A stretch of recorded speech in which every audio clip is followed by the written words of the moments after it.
يا تلاميذ غزة علمونا بعض ما عندكم، فنحن نسينا.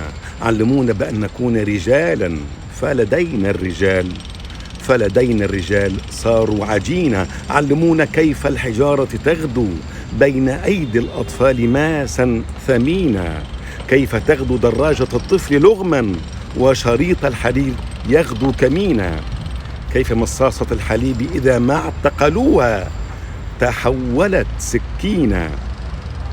يا تلاميذ غزة لا تبالوا بإذاعاتنا ولا تسمعونا، اضربوا بكل قواكم واحزموا أمركم ولا تسألونا.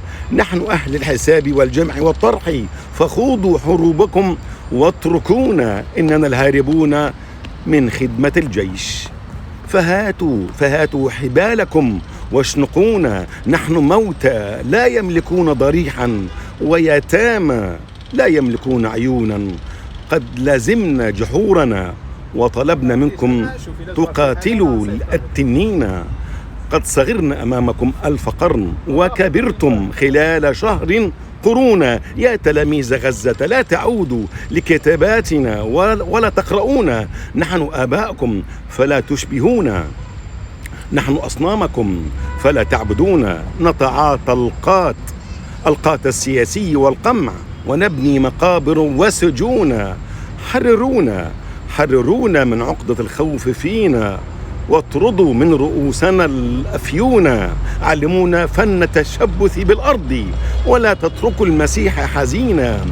من شقوق الأرض الخراب طلعتم وزرعتم جراحنا نسرينا. هذه ثورة الدفاتر والحبر، فكونوا على الشفاة لحونا. أمطرونا بطولة وشموخا، إن هذا العصر اليهودي وهم سوف ينهار لو ملكنا اليقين. يا مجانين غزة 1000 أهلا بالمجانين، إنهم حررونا.